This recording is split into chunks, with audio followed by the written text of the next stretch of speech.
Hello everyone. So again, today we have Dr. Manisha Saxena ma'am with us from RIIM International Institute of Management. Welcome ma'am for in this Thoughts of Education series. So ma'am, before we proceed ma'am, I would like to tell us something about your journey, overall journey, and as well as here in RIIM, Pune. Okay. First of all, thank you for this opportunity and a very good evening to all. I have been in the management education for the past 23 years in various places, Delhi, Mumbai, Pune, with various institutes, and I think this long journey has given me, this journey has been very fulfilling and insightful. It has given me an insight into the thinking process of the youth, that is management students, and I love the energy that they have. The management education itself has seen a complete overhauling, especially after the COVID. Things which we thought could never be online, we have seen all of them coming online. But there have been challenges. We have all had our share of challenges, and I think we've come out well. With these newfound skill sets and the new environment in which we are working, I believe there are a lot of challenges that we all need, or management education actually needs to look in an entirely different manner. So the journey has been great. Talking about my journey at RIIM, International Institute of Management, here I am in the capacity of Dean Academics. I am heading the academics, and I think the journey with RIIM has also been wonderful.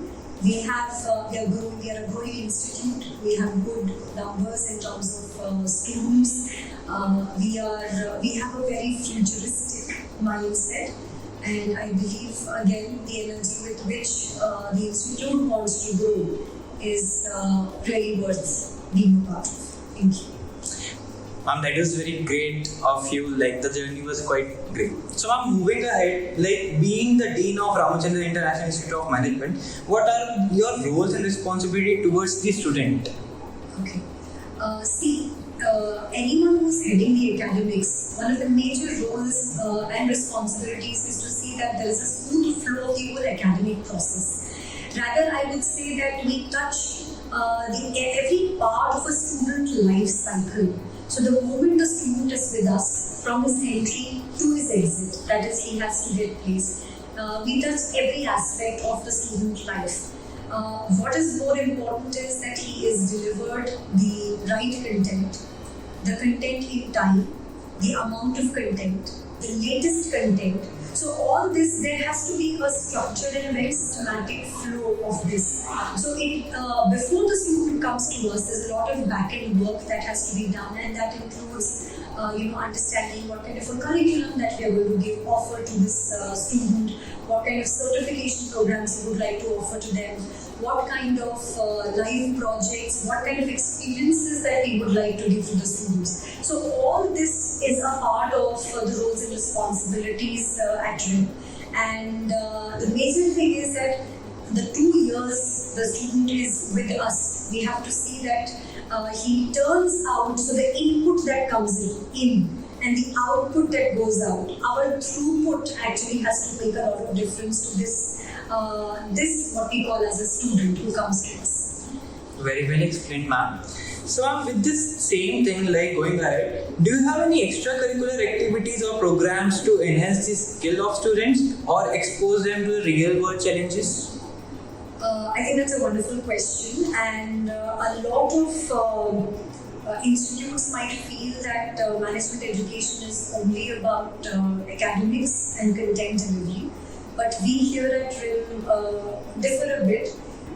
We look at the holistic development of the student. So academics, definitely it's very important. There is no doubt that you can do without it. It is the main purpose for which a student is here. But when it comes to holistic, you must have heard, all work and no play makes Jack a dull boy. So we also believe the same. So we have, within our timetable, we have incorporated, say, I'll just give you a very small example here. So within our weekly timetable on Thursdays, half of the day, that is post lunch, is completely dedicated to student activities. So we have a lot of student committees that are headed by our students. We have heads and vice heads. They organize a lot of programs. Very recently, we organized a donation, the blood donation camp. Before that, we also have a research committee that organizes some kind of business quizzes. We have social clubs. We've got a press and seminar committee. So we have numerous committees that engage the students in multiple platforms and not only academics. Beyond that, we also encourage our students to go and participate in other institutes where there are certain management fests held, business quizzes held, debates are held, things like Model United Nations. So these are some of the places where we encourage our students to go. That makes them more confident when they, so it's not only the classroom setup, definitely we do a lot as when it comes to classroom setup, but beyond that, we are doing a lot many things to see that the student gets a multi-exposure from wherever possible, and that is what makes them more confident. Okay, very well explained, ma'am. So, ma'am, how does the curriculum of RIIM Pune ensure that the students are being prepared for the future?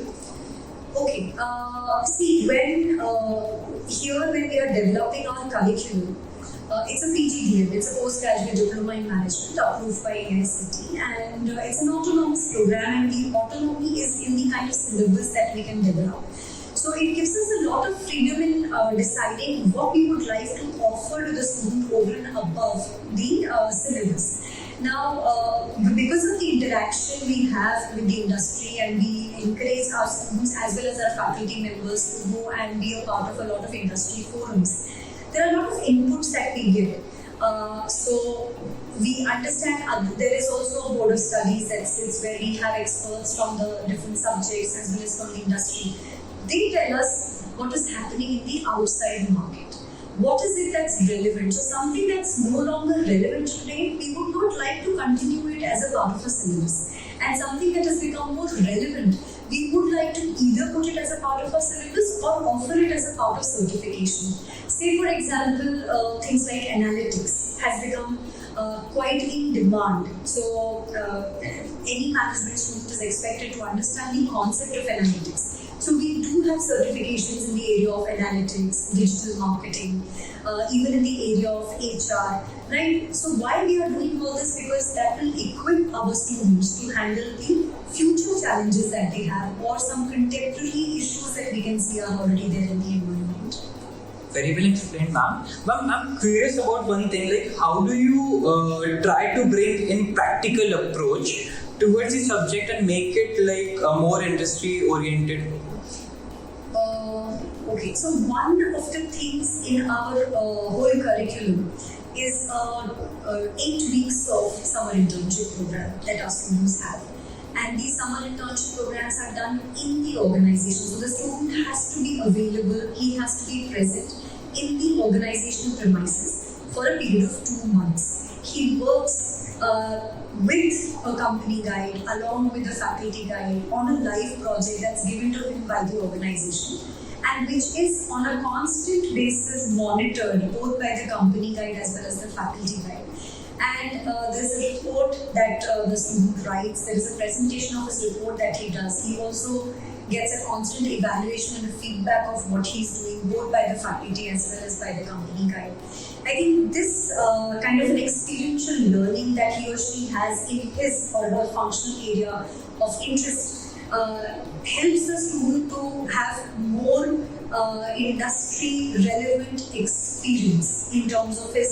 So we have agribusiness management. These students are doing internship in relevant sectors like some companies which are offering things in the area of agribusiness itself, or they are into certain life projects. So all this and then encouraging them to be a part of business plan competitions and come up with their own proposals helps them. It kind of broadens their horizon, their thinking horizons as to how they should apply what they are learning in the classroom. So what they're learning in classroom is not completely detached with what's happening in the real world. So but when they actually go in the real world and do this exercise, they're able to connect it more. And when they come back to us in the second year, they're a bit more mature and a bit more experienced in terms of how an organization actually functions. Very well explained, ma'am.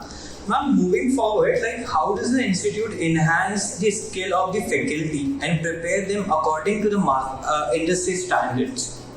Okay, as I just mentioned that we in our curriculum we like to offer something that's latest and it comes to us from the industry. Now the whole point is if I do not have a faculty team who is upgraded or upskilled to deliver these latest technologies, I think the whole exercise becomes futile. So what's important is that we train our faculty also to deliver these latest things. So there are regular faculty development programs and we encourage our faculty to register for these programs, go and be a part of these workshops. Also being a member of some of the industry forums which are relevant to their own field. Say for example NIPM, NHRD, ISUD. I myself am a part of some of these bodies. And attending some of the webinars, seminars, conferences and interacting with industry people, number one, we get to know what's happening in our area, in the real world. And apart from that, taking a cue from that, we can always register and the institute is always welcomes and is ready to sponsor the candidates for such kind of workshops. So faculty development programs are one of the key things that we do here at RIIM. That's great, ma'am. So, ma'am, what do you like people to know about your institute they may not know? Okay. As I just mentioned, see, we are a very young institute, and I personally feel just like the characteristic of a young person, a lot of energy, a lot of enthusiasm, wanting to grow, wanting to learn, and wanting to interact is one thing that is a characteristic of this institute as well. And as a young institute, one, we are very enthusiastic. Second, we have a lot of dreams to grow and become big. We aspire to be in different verticals in the future and offer management education in different areas. Apart from that, I think we do have, as you have been here, you can see that we have state-of-the-art infrastructure, and this infrastructure is this infrastructure has a lot of positive vibes. And this keeps on coming to us both from students and from faculty and from staff and from people who visit the campus. So the culture here is very positive, very encouraging. There is a wonderful mix of professionalism and a personal touch. We have a very rigorous mentoring program for our students, and this makes the connect between the mentor, that is our faculty members, with the students very strong. We realize that students come to us from various places. We have students from close to 20 different states in the country. They are coming far away from their home, from their parents, and we understand what is the kind of care that they need. And mentoring sessions are to see that they grow professionally as well as they feel personally very secure. I think, so at RIIM, I think this is one thing that you may randomly just ask the student and you will find that the student is very comfortable even staying away from the zone. But yes, with all that love and affection, we also understand that systems are important, policies are important, we have certain things in place, and the students are required to abide by all the rules and regulations that are put forth for them, because ultimately it is for their development. See, I personally feel that we at RIIM are responsible more to the parents who have entrusted the future of their students in our hands, and they have believed us that we can do something really great with the future of their kids, and that's what keeps us going. Very well explained, ma'am. Ma'am, moving ahead, what are some of the biggest challenges you see both for higher education in general and for RIIM Pune specifically? Okay. So, in higher education, I will specifically pick up management education because I have been in management education. Here we know that institutes have literally mushroomed all across. So one of the challenges so there are challenges, different challenges for different stakeholders. So students might not understand because there are so many things happening around. But I think one of the most important challenges in the area of management education is, education has been very, very slow at adapting technology.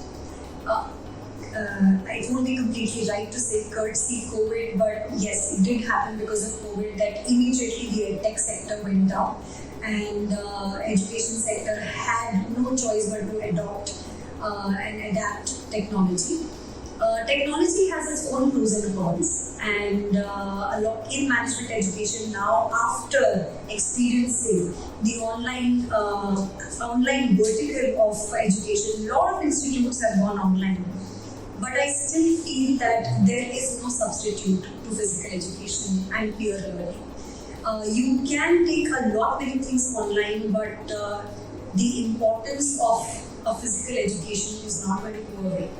One of the challenges that we are facing, especially with the batch who has come out of COVID, has been, the change of mindset. So there's a lot of lethargy in the mindset. A lot of people have gone in the comfort zone, and it's very difficult to bring them up. So this challenge is there, I think, for the complete management education, and we have also faced that. So we try to keep on devising our own methods. And I think in the earlier question when you asked, there's a lot of competition. So how are we preparing our students, particularly for that? So we don't let them rest, because that's how the outside world is.